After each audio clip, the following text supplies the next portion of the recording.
Taruh di sini orang-orang dewasa. Ya sudah jadi orang tua. Kita perlu mengingatkan mereka dengan Amsal pasal 1 ayat 7. Takut akan Tuhan. Artinya di dalam mempergunakan, memanfaatkan teknologi itu, atau gadget, atau handphone itu, media sosial itu, harus juga didasari oleh ketakutan kita terhadap Tuhan. Maka dengan demikian, gunakan, pakai semua berbagai produk dari teknologi itu. Untuk apa? Membangun, memberkati, menolong sesama jemaat. Caranya ya lebih baik. Jadinya dipakai untuk apa? Mengirim renungan hari, khotbah, pengajaran. Kan situ. Lebih baik jemaat itu memakai, mempergunakan handphonenya untuk mendengarkan, membaca khotbah, pengajaran, atau firman Tuhan. Kan?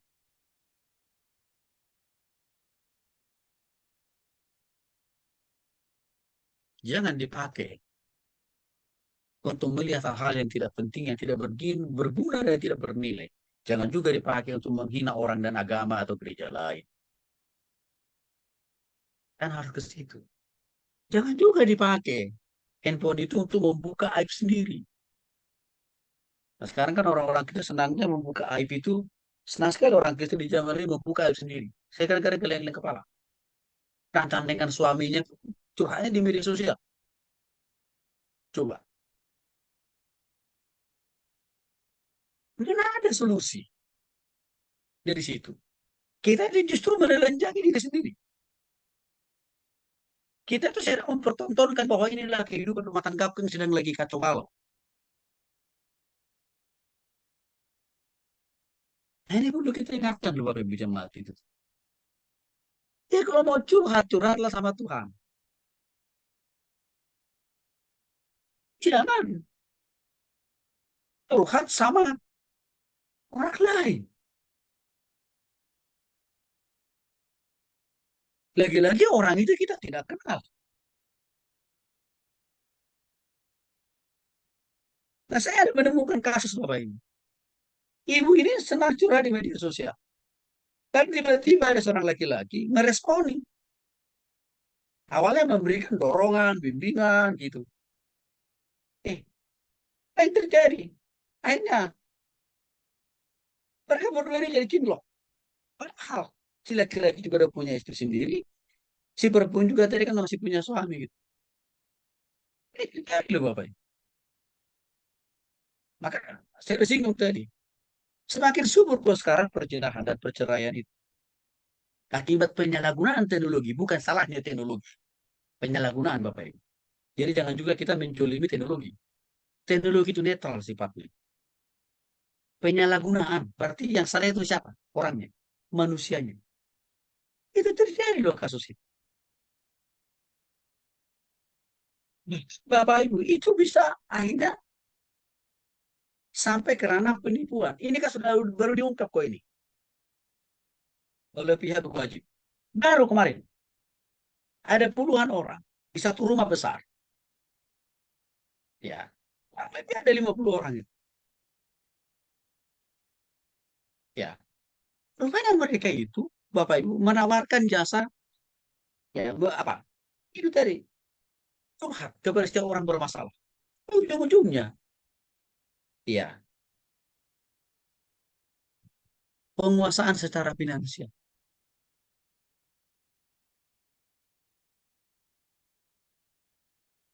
Ada 50 orang sudah ditangkap oleh polisi. Nah, ini akibat dari saya katakan tadi. Ya kok buka aib kok di media sosial. Ya curhat kok di media sosial. Ya sama Tuhan. Ya kalau nggak cari orang yang lebih rohani kan gitu Bapak Ibu. Tapi jangan orang rohana yang dicari, orang rohani. Ya. Jemaat harus diberikan pemahaman dan kesadaran bahwa teknologi adalah tugas. Artinya apa? Jemaat harus memiliki sikap dan tanggung jawab. Seperti yang diberikan kepada manusia dalam Kejadian pasal 1 ayat 28. Berkuasalah atas ikan-ikan di laut dan burung-burung di udara dan atas segala binatang yang merayap di bumi. Artinya, Tuhan memerintahkan manusia itu untuk menguasai bumi dan segala isinya. Dan untuk kita pergunakan memuliakan nama Tuhan. Maka jangan dipakai kecil handphonenya untuk sudah singgung tadi membuka dosa sendiri, aib sendiri, persoalan keluarga dan rumah tangga sendiri. Hati-hati Bapak Ibu. Hari-hari ini udah banyak korbannya. Orang yang terjerembab dengan kasus apa? Judi online, investasi, bodong, bahkan juga arisan online. Sudah terlalu banyak korbannya. Orang-orang yang sudah ketangkap, orang-orang yang sudah kejeblos, sebenarnya sedang dipakai Tuhan menjadi apa? Pengingat buat kita. Hei, engkau tidak perlu harus menjadi orang seperti ini. Maka, lihat, perhatikan. Ya, tertiblah memakai dan mempergunakan teknologi. Jadi jangan kita menganggap Bapak Ibu, kalau orang lain berkasus ditangkap polisi karena penyalahgunaan teknologi, itu kan urusan orang itu. Iya, itu urusan orang itu. Tapi Tuhan sedang mengingatkan kita sebenarnya dengan kasus orang itu. Supaya kita tidak perlu harus sama seperti orang itu masalah. Jadi cara Tuhan mengingatkan kita itu sebenarnya, Bapak Ibu, bisa juga melalui peristiwa yang ada di sekitar kita. Itu.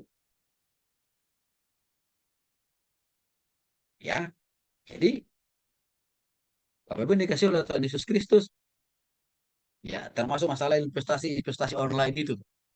Contoh kasus mahasiswa UI yang harus menghabisi temannya. Kan sama. Karena dia sudah terjebak dalam kasus investasi yang tidak jelas. Nah, itu akibat penyalahgunaan dari teknologi karena orang ini tidak punya pagar. Tidak dibentengi, tidak diingatkan. Orang tuanya, pemimpin rohaninya, dan lain sebagainya. Maka saya punya pesan Bapak Ibu, tolong di dalam setiap khotbah kita di gereja, di persekutuan, disisipkanlah bagaimana kita mempergunakan teknologi yang ada hari ini. Ya, dengan hati-hati.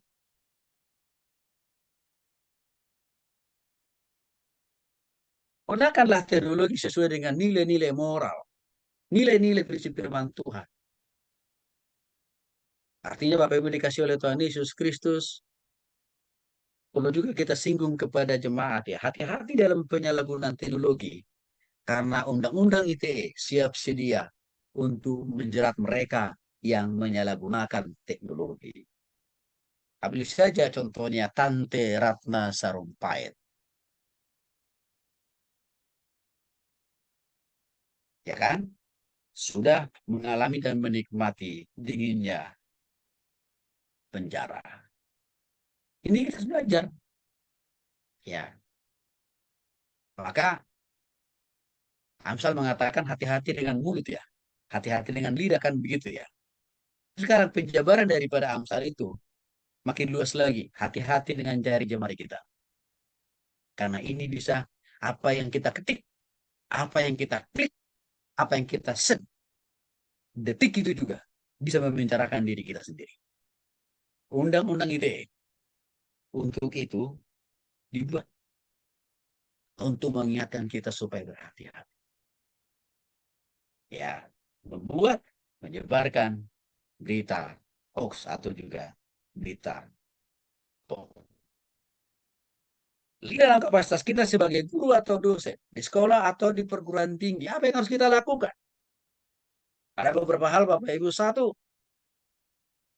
guru atau dosen harus aktif mengarahkan siswa untuk memanfaatkan handphonenya, gadgetnya untuk bertumbuh secara iman dia. Maka pakai menggunakan handphone itu untuk baca firman Tuhan. Dengarkan, tonton, khotbah, pengajaran. Nah, hal ke sana kita arahkan mereka. Ya. Yang kedua, bawa siswa itu untuk menganalisa ke pribadi. Contoh taktisnya apa? Lebih baik kita rekam mereka untuk menonton film-film rohani yang bersifat apa? Kesaksian, pertobatan, dan ke situ Bapak Ibu. Daripada hal-hal yang lain mereka tonton, yang mereka lihat, kita justru aja mereka belajar mendengarkan kesaksian orang-orang yang sudah bertobat pada ya. Yang ketiga, kita bertanggung jawab untuk terus mengingatkan mereka ya dalam setiap ruang waktu dan kesempatan. Pergunakanlah handphone dengan karena guru dan dosen itu, apalagi kita juga orang tua kan punya intensitas waktu pertemuan dengan mereka cukup banyak, Bapak Ibu kan. Sesuai dengan ulangan pasal 11 tadi. Pada waktu engkau di mana saja, ingatkan, ingatkan, ingatkan, ingatkan, ingatkan, dan ingatkan. Oke. Yang keempat, mengantisipasi penggunaan teknologi kepada siswa atau kepada mahasiswa yang kita ajak. Amsal pasal 15 ayat 3 sudah saya singgung tadi. Mata Tuhan ada di mana-mana. Mata Tuhan ada di setiap tempat. Mata Tuhan ada setiap detik, menit, jam, hari, minggu, bulan, dan tahun mengamati. Apa yang dibuka, apa yang dibaca, apa yang dilihat oleh anak-anak kita. Atau orang-orang yang kita ajar. Ini harus kita tekankan. Artinya kita orang tua kan terbatas melihat apa yang diklik, apa yang dilihat, apa yang dibuka oleh anak kita lewat gadgetnya kan. Tapi kita harus ingatkan, hei, Tuhan melihatmu loh.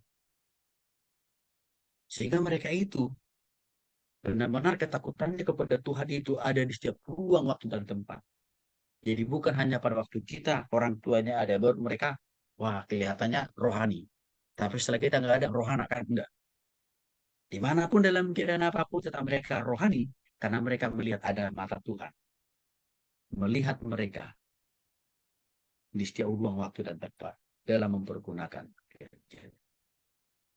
Lakukan konseling kepada siswa yang sudah kecanduan dalam mempergunakan gadgetnya atau handphone. Hari-hari ini psikolog menjadi laris Bapak Ibu. Karena ada banyak orang-orang tua membawa anaknya. Saya sudah singgung tadi Bapak Ibu. Iya, tetangga saya nih. Ya, anaknya sudah SD nggak bicara. Sehingga harus keluarkan uang banyak untuk konsultasi ke psikolog. Coba Bapak Ibu. Anggaran segitu kan tidak perlu keluar. Kalau di awal orang tua sudah tahu cara mendidik anak bagaimana mempergunakan gadget. Ya, bahkan Bapak Ibu ini ada orang saya kenal bola balik ke dokter loh Bapak Ibu. Puluhan juta sudah habis uang mereka. Sama. Nah, dari awal anaknya. Ya, sudah memfasilitasi anaknya di dalam mempergunakan gadgetnya ataupun juga apalah dan sejenisnya. Ya, nah perlu konseling terhadap siswa, terhadap anak yang sudah mengalami ketergantungan. Artinya itu butuh waktu, butuh uang, butuh tenaga untuk itu. Ya, Bapak Ibu yang dikasih oleh Kristus, kita harus membantu siswa dalam mempergunakan teknologi ya untuk di sekolah. Artinya apa? Tidak boleh mereka pakai di luar daripada jam-jam pelajaran. Ya, ini saya kira Bapak Ibu. Baik, Tuhan Yesus memberkati.